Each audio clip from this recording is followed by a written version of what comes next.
जो लोग तुम्हें इज्जत देते थे उन्हीं के ऊपर तुम हमला करके बैठे हुए हो। अबे हमले से याद आया, ईरान ने तो मार मार के खप्पा कर दिया हमें भाई। मैं अरे सही बताऊं, ईरान ने तो हमें इतना मारा, हमारी 2E तबाह कर दी। यकीन मानो। मैं समझा नहीं, 2E ये कौन सा एरिया है? 18 मैक की स्पीड से बोल, समझ जाएगा। 2E 2E 2E। अरे क्या फजूल आदमी है यार आप।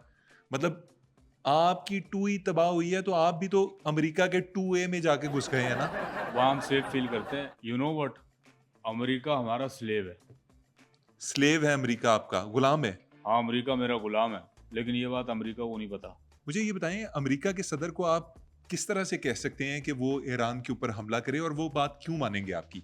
मतलब, मतलब ये कि आप ट्रंप को कैसे ऑर्डर दे सकते हैं कि अबे वो। तू बात समझ नहीं रहा, मैं बोल रहा हूँ हमारा मतलब है। अच्छा।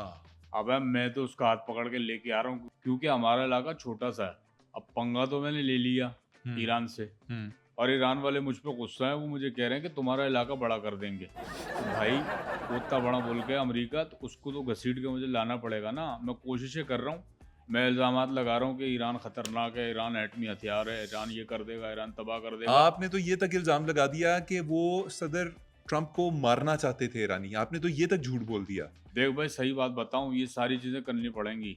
अगर नहीं करेंगे ना, तो पूरी दुनिया में अमन आ जाएगा। नहीं करेंगे तो अमन आ जाएगा, तो इसमें आपको प्रॉब्लम क्या है? नहीं, नहीं होना ही नहीं चाहिए अमन। क्यों नहीं अमन होना चाहिए? अमन से क्या प्रॉब्लम है? वो मेरी कज़न लेके भाग गया था। कौन? अमन, बल्कि वो 2 लड़के थे, अमन था और अमान भी था। यार हो सकता है आपकी कजन अपनी मर्जी से गई हो। नहीं, मैं नहीं समझता, वो वाक़ई अपनी मर्ज़ी से गई होगी। नेतन्याहू साहब, कोई कोई चज की बात कर लेते हैं। यार सब चीज़ें छोड़, ईरान वाले मुझ पे बहुत तपे हुए हैं। क्या, कैसे आपको पता चला? यार मेरे तो 14 तबक रोशन हो गए यार, इतने मिसाइल कौन मारता है यार।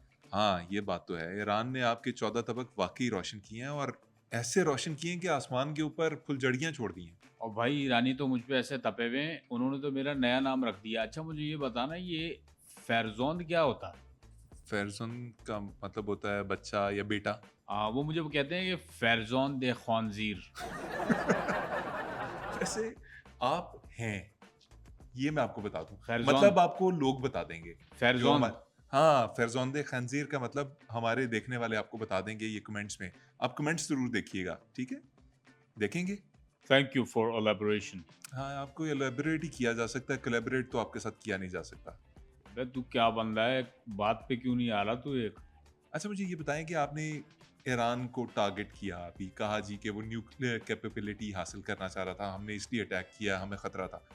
उसके बिल्कुल बाद अब पाकिस्तान है, पाकिस्तान के लिए आप क्या प्लान्स सोच के बैठे हैं? अबे असल दुश्मन तो हमारा पाकिस्तान है। कैसे? ऐसा सॉलिड प्लान बनाया हुआ ना तेरे भाई ने। पाकिस्तान के खिलाफ हाँ, क्या प्लान है? हम अपने इसराइल की सारी लड़कियां पाकिस्तान में भी आ देंगे। ये कैसा प्लान है? बहुत स्ट्रॉन्ग प्लान है, सॉलिड प्लान है, तुझे समझ नहीं आ रही बात की। अच्छा। बात ये है भाई, जब सारी इसराइली लड़कियां तुम्हारे पाकिस्तान ब्याह दी जाएंगी ना, उसके बाद हमें पता चलेगा, डेली की खबर आएगी, भाई आज इतना आटा आया, इतना चावल आया, इतना तेल आया, आज इस मुंडे ने ये कर दिया, आज ये हो गया, उसका रिश्ता उधर तय हो गया, इसने ये किया, उसने वो किया, हर चीज़ की खबर हमें मिलेगी। महमूद भाई का रिश्ता टूट गया, ये सब खबरें हमें मिलेंगी। नहीं तो ये सब कुछ हो गया, लेकिन आपका पाकिस्तान को तबाह करने का मंसूबा कैसे कामयाब होगा इससे? अबे ज़रूरी नहीं है भाई कामयाब हो। तो ये सब कुछ किया क्यों? अबे अब मीटर घुमाने वाली बात कर रहा है तू। अबे ये फायदा तो होगा ना कि इसराइली लौंडियों की शादी हो जाएगी पाकिस्तान में। हैं? आपने मतलब कोई लाख 2 लाख लड़कियां ब्याह दी, और आपने सोचा कि पाकिस्तान को तबाह करेंगे, और वो फायदा ना उठा सके तो कम से कम बच्चियों की शादी तो हो गई। वाह, क्या अजीम वजीर आजम पाए गए हैं आप। सिंपल सा प्लान है, तेरे समझ में नहीं आ रहा। आ गया आ गया, जहेज दे के भेजेंगे। वो तो देना ही पड़ेगा यार। अच्छा चलें चलें, छोड़ें इसको, बात चेंज करते हैं। मुझे ये बताएं कि लोग गालियां देते हैं आपको? वह बड़ी गालियां देते हैं लोग भाई, तेरी सोच से भी ज़्यादा गंदी गालियां देते हैं लोग। अच्छा, मतलब गंदी तरीन गाली आपने कौन सी सुनी आज तक? एक मैंने सुनी थी, बोलता है नेतन्याहू कुत्ता है।